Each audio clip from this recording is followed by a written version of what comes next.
Hyderabad police commissioner Anjani Kumar ने शहर की आवाम को ईद उल अजहा की पुरखुलूस मुबारकबाद दी है। उन्होंने एक वीडियो पैगाम जारी करते हुए मौजूदा वबाई दौर में बकरी ईद के मौके पर भी हमेशा की तरह इंतजामिया के साथ आवाम से ताउन करने की उन्होंने अपील की।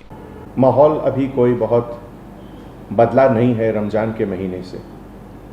रमज़ान के महीने में अगर आप देखिए total number of positive cases जो आए थे हैदराबाद में ही नहीं तमाम हिंदुस्तान में, उस महीने के कंपैरिजन में अभी नंबर्स ज़्यादा हैं, इन्फेक्शंस के नंबर भी ज़्यादा हैं और जिसके कारण डेथ के नंबर भी ज़्यादा हैं। तो ऐसे हालात में कहीं भी जमात का इकट्ठा होना बिल्कुल ठीक नहीं है।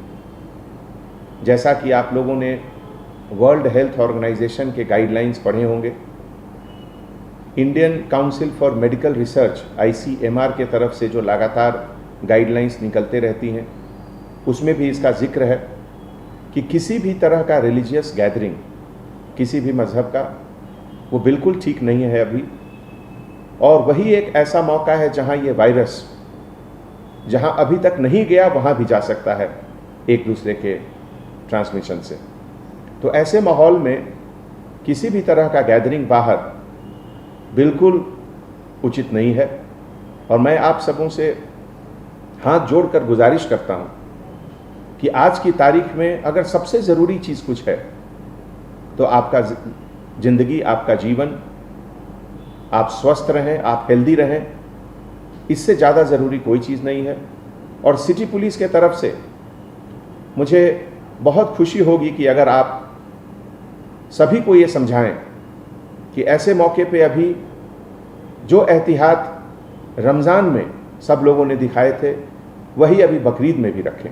कोरोना वबा से जो लोग इफ़ेक्टेड हुए और उसको हराकर, जिसको हम लोगों ने नाम दिया कोरोना कॉन्करर, कोरोना को हराकर जो वापस डिपार्टमेंट में दोबारा ड्यूटी शुरू किए, वो हमारे लिए सोर्स ऑफ इंस्पिरेशन है।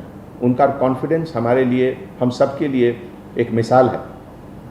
एक बात उसमें से एक हमारे ऑफिसर ने बहुत अच्छी कही, वो मैं यहाँ पे कहना चाहता हूँ। चूँकि बकरीद के समय सैक्रिफाइस, कुर्बानी दी जाती है, तो एक चीज़ का जहन में ज़रूर रखें कि जो कसब कसाई लोग हैं, जो कुर्बानी करते हैं, जो काटते हैं जानवरों को, वो सेहतमंद हैं या नहीं। उनका सेहत बहुत ज़रूरी है। अगर वो खुद सेहतमंद नहीं है तो वहाँ से भी ये वबा दूसरे जगह फैलने की गुंजाइश रहती है।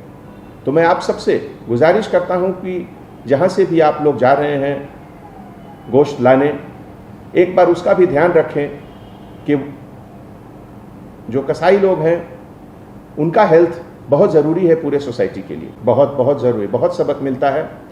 और आज की तारीख में उस कुर्बानी की अहमियत पहले से ज़्यादा है। आज सबसे पहले तो मुझे कुर्बानी देनी है अपने उन सभी आदतों की जिसके कारण ये कोरोना वायरस बढ़ सकता है। मुझे कुर्बानी देनी है कि मैं किसी से गले मिलकर उसको ग्रीट नहीं करूं, ज़ुबानी ग्रीटिंग्स करूं। ये भी एक तरह का कुर्बानी है, क्योंकि सब लोगों को गले मिलना बहुत अच्छा लगता है और पहले लोग मिलते भी थे और अच्छी बात है। लेकिन अभी के माहौल में उसकी कुर्बानी देनी होगी, उससे अलग रहना होगा हम लोगों को। इसी तरीके से जो हमारे घर में जो बुज़ुर्ग हैं, किसी भी हालत में उनको बाहर नहीं आने देना है। जो छोटे बच्चे हैं उनको बाहर नहीं आने देना है। तो इन सब आदतों की कुर्बानी देनी है। आज हमारे देश में बहुत ज़रूरी है कि हम अपने ऊपर कंट्रोल रखें, अपनी उन हर आदतों का कुर्बानी दें जिससे कि ये चोर वायरस जो है कोरोना, ये जो चाइना ने पूरे दुनिया को एक अपने तरफ से एक ऐसा अजीब तोहफा दिया कि पूरा दुनिया परेशान है, उससे बचने के लिए जिस चीज़ों की कुर्बानी देनी है हम लोग देंगे। लॉकडाउन खोलने के बाद दोनों चीज़ की अहमियत बढ़ी, लाइफ और लाइवलीहुड। लाइफ को भी बचाना है और लाइवलीहुड को भी बचाना है। ख़ास करके जो हमारे गरीब लोग हैं, जो सुबह से शाम को मेहनत करके रात का खाना खाते हैं, अगर उनकी रोज़गार हम लोग बंद कर देंगे तो ये बहुत बड़ा गुनाह होगा। और इसीलिए रोज़मर्रा की ज़िंदगी हमेशा आगे चलती रहनी चाहिए। और पब्लिक में जो अवेयरनेस है पहले से बहुत ज़्यादा हुआ है। 90 to 95% लोग मास्क लगाकर रोड पर चल रहे हैं, लेकिन अभी भी लगभग 2000 से 2500 लोगों को सिटी पुलिस के तरफ से हर रोज़ फाइन होता है कि वो पब्लिक प्लेसेस पे मास्क के बिना घूमते हैं। मैं उन सभी से गुजारिश करता हूँ कि आप अपने लिए, अपने परिवार के लिए, अपने बच्चों के लिए, उनकी सेहत के लिए ज़रूर मास्क पहनें। आप हेल्दी हो सकते हैं, लेकिन आप इस वायरस के कैरियर भी हो सकते हैं। हो सकता है कि आप में ये सिम्टम न दिखे, लेकिन आपके संपर्क में जो लोग आएंगे उनको ये ज़रूर इन्फेक्ट करेगा। इसीलिए नंबर अगर थोड़ा ऊपर जा रहा है या थोड़ा नीचे आ रहा है, उससे अपनी सावधानी में कमी नहीं होनी चाहिए। एहतियात ज़रूर बरतना चाहिए। कम से कम अभी मुझे लगता है कि 2 से 3 महीने तक तो बहुत ज़रूरी है कि हम लोग स्ट्रिक्टली फॉलो करें, इम्प्लीमेंट करें जो भी गवर्नमेंट की गाइडलाइंस है, ICMR की गाइडलाइंस है। सबसे पहले तो जो हमारे देश का जो कानून है, उस कानून के तहत जो भी प्रोहिबिटेड एनिमल्स हैं, जैसे काऊ, कैमल या इस तरह के जानवर जिनका एग्रीकल्चर में अभी तुरंत यूज़ हो रहा है, उनकी कुर्बानी न दी जाए। और जो भी लोग कुर्बानी दे रहे हैं, जो ज़बह कर रहे हैं, वो जो एक हाइजीन के तरीके से होता है, जो चाकू या जिससे कट कर रहे हैं, वो कहाँ से लाए, उसको अच्छे तरीके से सैनिटाइज ज़रूर कर लें। हर चीज़ का सैनिटाइजेशन करना बहुत ज़रूरी है।